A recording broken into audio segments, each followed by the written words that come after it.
Good morning from the ghost town of Sandon. Frank and I spent the night here last night and it ended up being a little spooky, but there are some other factors at play that might have led me to feeling that way. But before I get into all of that, let me take you back a couple days to where the last vlog left off.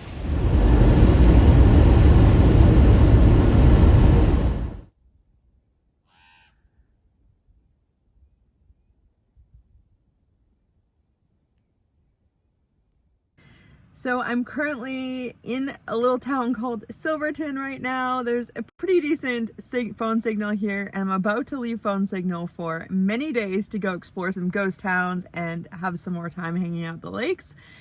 So I want to get this video uploaded for next week in case I'm not at the internet before then. I'm just figuring this out as I go, but I edited the last episode each night after it happened, so that this morning I just had to add a few clips and it's currently exporting so I can review it, and I'm having some lunch. And then, because it'd be nice to be outside, I'm going to take my computer down to the beach here, I'm at a lake, and hang out on the beach to upload next week's episode, which is last week from this video. Anyways.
Well, this side didn't take too much damage on the way in, thankfully. But this side, oh, it did. Oh, my heart sunk a little bit. I'm gonna go do some road maintenance.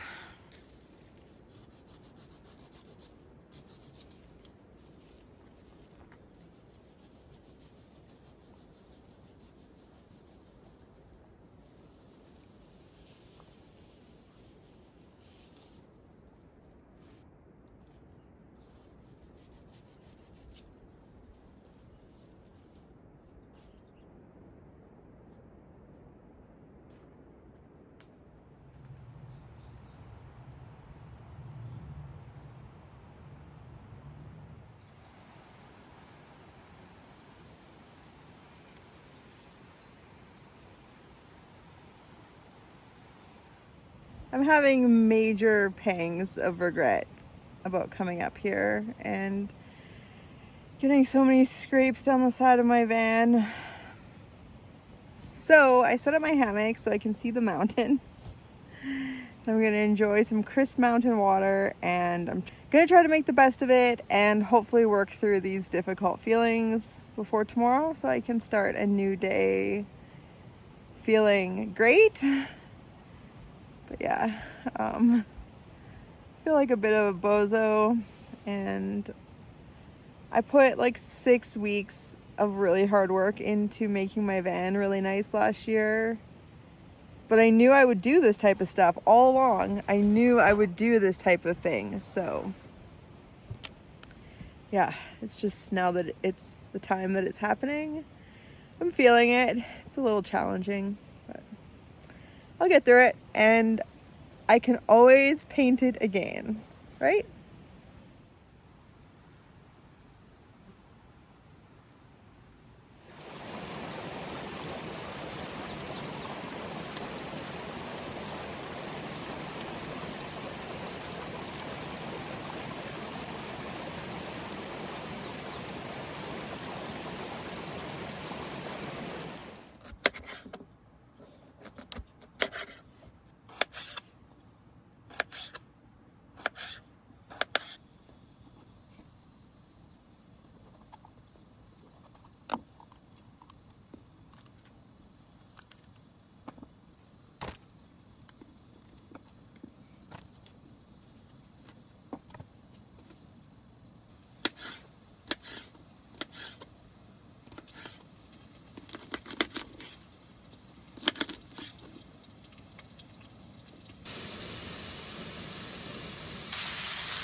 I'm determined to have a great day tomorrow. So I spent some time studying maps because that always just like distracts me and totally cheers me up.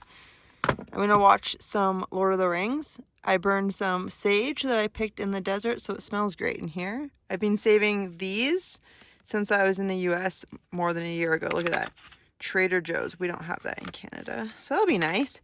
And I pulled this out of the cupboard, and that's my favorite flavor, electrolyte water. So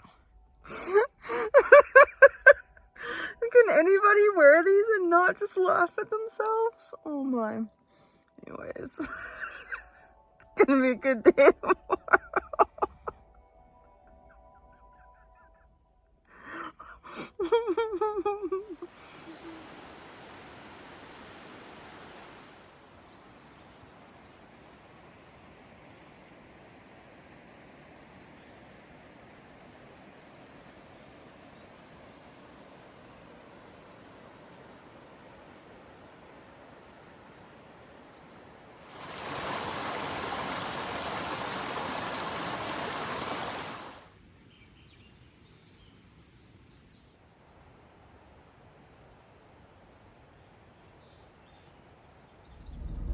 You want to go see some ghost towns, bud?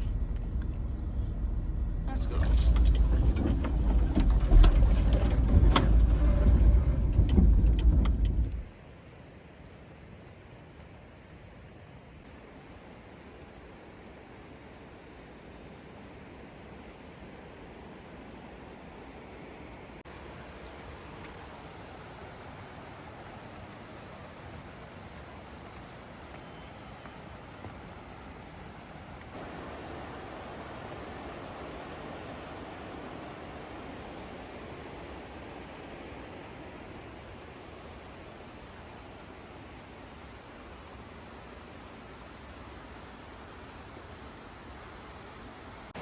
So I'd like to go down there, but I don't think my knee is up for it, so we're just gonna play it safe today.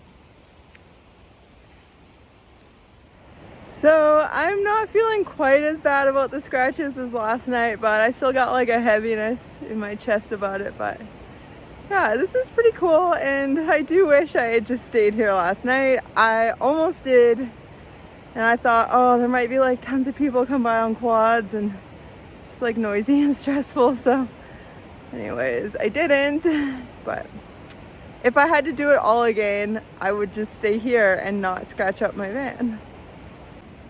Another thing is my dad put a lot of work into this van also. We did it together, and I could not have done it without him. And so, yeah, I just feel like he's gonna be a little disappointed, and that sucks.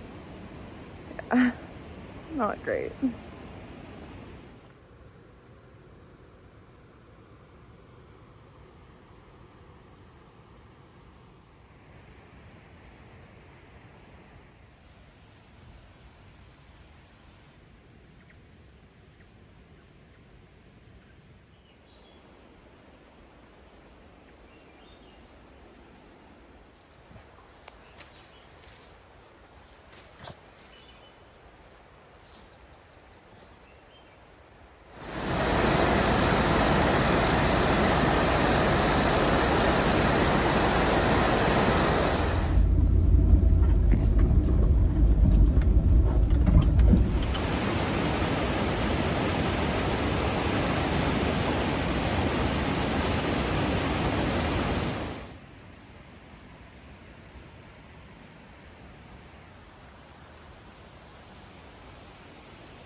I got stuck.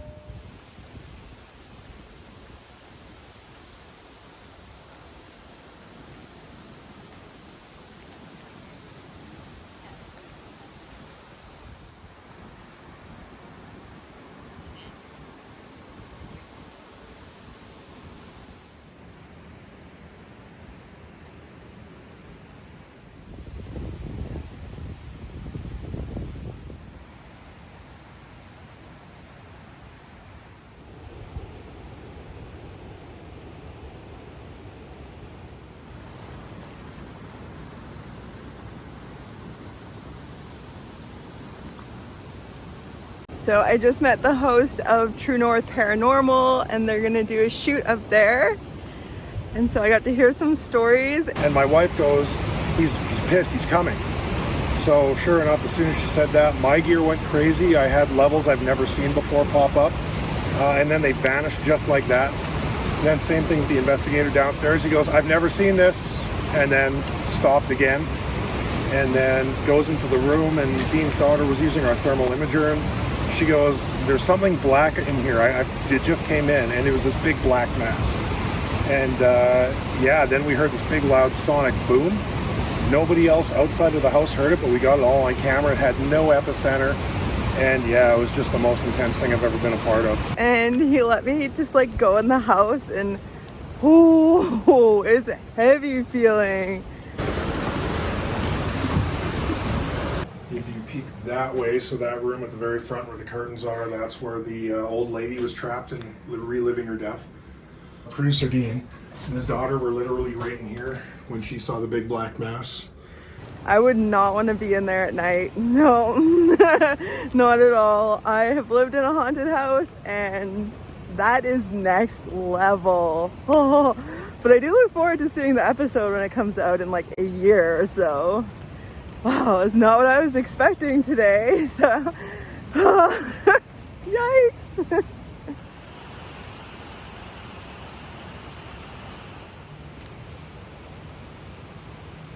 But this whole place is done by donations and volunteers and whatever funds they raise from the campsites and the store. So I figure I'll stay, and it comes with all the free firewood I could want and power for 20 bucks.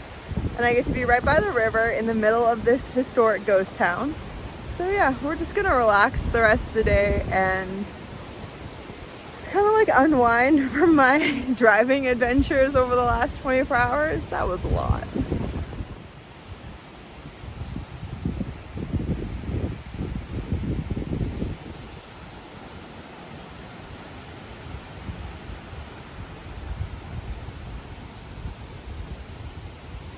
This place is really neat. I've just been reading all the signs I took photos of, because when I was walking around, I just like didn't really have the focus to read all the signs after such an exciting morning and stuff. It's been a long, eventful day so far. I'm probably just gonna rest for a few hours and then do a nice dinner and a campfire. And when I do a campfire, I've been gathering up some fun facts about this place and the history to share with you. So yeah, stay tuned for that.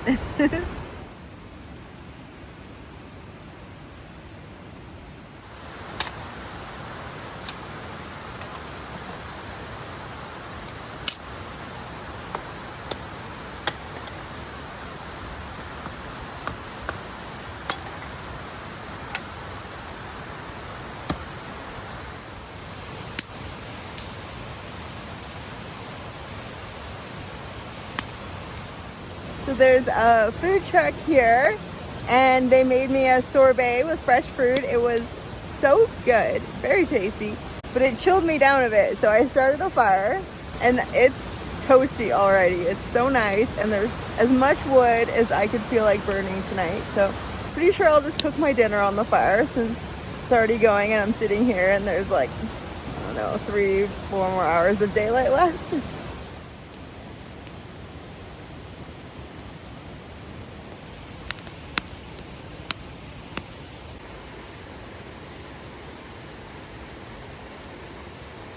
So before it gets dark and I enjoy the second half of my dinner, I thought it would be fun to just share some information about the town of Sandon with you. So silver was first found in the Slocan Valley in 1842. It was found here in Sandon in 1891, and the town was founded a year later in 1892. In 1897, the power station that's here and still operating was built. Over the course of time, there was a total of 8 different power stations, but this was the biggest, nicest one, and it's still operating to this day. It was converted from DC to AC in 1916 and has been running continually since, making it the oldest running hydro generating station in Western Canada and one of few like this still operating in the world. It was also the first certified green hydropower station in Western Canada, which, despite what many people think, not all hydroelectricity is green. Some of it is very damaging. So at its heyday, the town had anywhere between 5,000 and 10,000 people, depending on the source of where I'm reading this, and it had about 30 saloons. There was an entire building just for storing liquor. It also had about the same number of hotels and a bustling red light district, as well as a few priests trying to keep things a little balanced around here. So in 1910, there was a great fire and it destroyed some of the mines around here, as well as the Slocan Railway, which was created in 1895.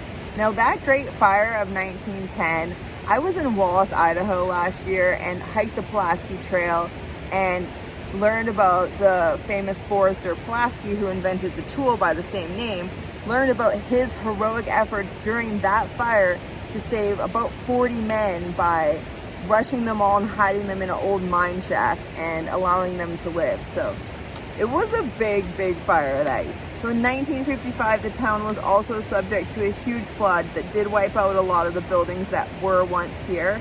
And actually this past year in 2020, they had water high enough to equal that flood, but the town was better prepared to deal with rising waters like that. So the power station that's here and still operating made all the electricity and compressed air for the Silversmith mine that ended operation permanently in 1963. The last significant silver mining in this area ended in 1993. But in 1995, a longtime Sandon family bought the power generating station and turned it into what it is today. So I think it's pretty neat that I powered my phone to record this video from a generating station that was once a DC generating station, because it's that old, and like I can basically see it from here where the electricity that powered this phone is coming from. And I think that's so neat, and part of the reason why I'm really glad that I decided to stay here for the night. I've learned so much today about the history of the area and seen so many neat artifacts, so I highly recommend it. So I'll leave you with one last fun fact for today, and that is that the town of Sandon here was actually the first city in all of BC to be fully electrified. So that's pretty neat to imagine that it was once like a bustling center of activity, but now it's a quiet ghost town. There's a paranormal investigation team just at the other end of town investigating a haunted house tonight, and about a half dozen campers throughout the town site enjoying a nice quiet evening after learning about the history of this area.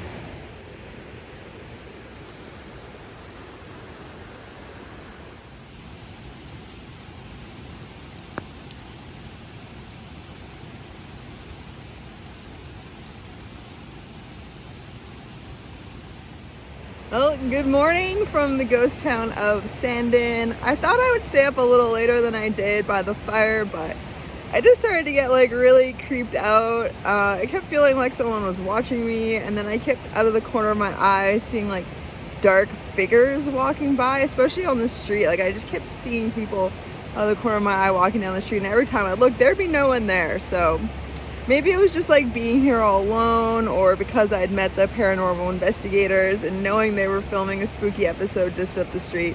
Like that might have all played a factor into like how my mind perceived things, but it was fun. It was really fun. I actually enjoyed like the little spookiness, made it really fun being in a ghost town. But I did end up sleeping really well. It's so quiet here, and the river, so it was really nice. And so this place gets no government funding whatsoever. It's all just funded by donations and people who camp or like go to the gift shop or whatever. I bought some stickers, and what I'm gonna do is 1 week from now, I'm gonna select one person from the comments to send these stickers to, and all I want from you to enter is to share a fun fact or story in the comments down below about mining history or a ghost town or something. And yeah, I think that would be really fun for everyone reading the comments if there was a bunch of ghost town and mining information and stories. So yeah, if you're interested in winning these stickers, just like, yeah, leave a comment down below. And then in a week I'll select someone. So yeah, if you enjoyed this episode, give it a thumbs up and subscribe down below if you haven't already. I really appreciate you tuning in and watching my videos. That means a lot to me. So I'm just gonna enjoy my coffee now, and then we're gonna hit the road. That'll be it for this episode. I'll leave you now with some more footage of stuff from around the ghost town, and we'll see you next time. Thanks, bye.